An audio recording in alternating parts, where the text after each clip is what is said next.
নজরদারির মধ্যেও ফের কাছাড়ের সন্দেহভাজন অনুপ্রবেশের একটি ঘটনার সামনে এসেছে।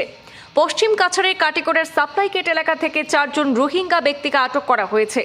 প্রাথমিক তদন্তে জানা গেছে, ভারত বাংলাদেশ সীমান্তে কাঁটাতারের বেড়া অতিক্রম করে জালালনগর এলাকা হয়ে দালাল চক্রের মাধ্যমে তারা ভারতে প্রবেশ করেছে বলে অভিযোগ। আটক ব্যক্তিদের কাছ থেকে ইউএনএর রেফিউজি কার্ড পাওয়া গেছে।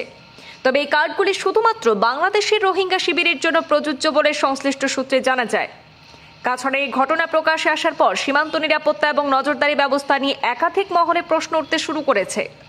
ফের একবার পশ্চিম কাছাড়ের কাটিগড়ের সাপ্লাই গেট এলাকায় সন্দেহভাজন অনুপ্রবেশের অভিযোগে 4 জন রোহিঙ্গা নাগরিককে আটক করা হয়েছে।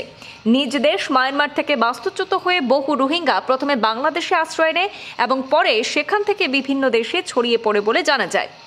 যদিও আসামে অনুপ্রবেশ রোধে কঠোর স্থিতি গ্রহণ করেছে আসামের হিমন্ত সরকার। ইদানিং অনুপ্রবেশের রোধে বেশ তৎপর দেখা যাচ্ছে হিমন্ত সরকারকে, কিন্তু হাজারো কঠোরতার মধ্যেও কোনোভাবে থামছে না অবৈধ অনুপ্রবেশ। অভিযোগ অনুযায়ী সীমান্তে কাঁটাতারের বেড়া অতিক্রম করে একাধিক ক্ষেত্রে অনুপ্রবেশের ঘটনা ঘটছে।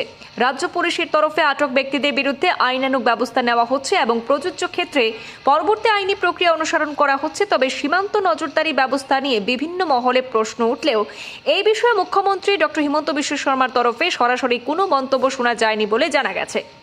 কাটিগড়ায় আটক 4 জনের মধ্যে 2 জন পুরুষ এবং 2 জন মহিলা রয়েছেন। প্রাথমিক জিজ্ঞাসাবাদে জানা গেছে তারা বাংলাদেশের দিক থেকে সীমান্তের ফেন্সিং অতিক্রম করে ভারতে প্রবেশ করেছে বলে অভিযোগ। তাদের কাছে ইউএনএর দেওয়া রিফিউজি কার্ড পাওয়া গেছে। তবে এই কার্ড শুধুমাত্র বাংলাদেশের রোহিঙ্গা ক্যাম্পের জন্য প্রযোজ্য হওয়ায় ভারতে অবস্থানের ক্ষেত্রে তা বৈধ নথি হিসাবে গণ্য হচ্ছে না।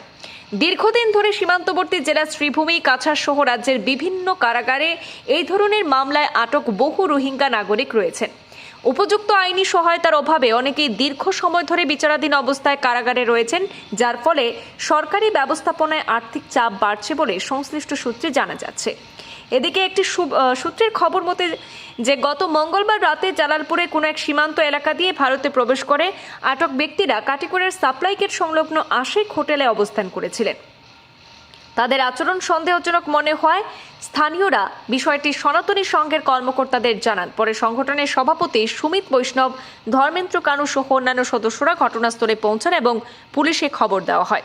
খবর পেয়ে গুমরা পুলিশ ঘটনাস্থলে পৌঁছে 4 জনকে আটক করেছে। প্রয়োজনীয় আইনি প্রক্রিয়া সম্পন্ন করে তাদের শিলচরের জেলা আদালতে তোলা হলে আদালতে বিচার বিভাগীয় হেফাজতের নির্দেশ দিয়েছেন বলে জানা যায়।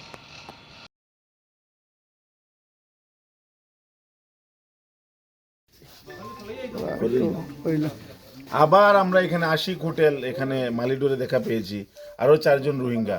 এই সিন্ডিকেটটা কে চালায় এখন প্রশাসন এসছে, আমরা এটা নিশ্চয়ই তদন্ত করব।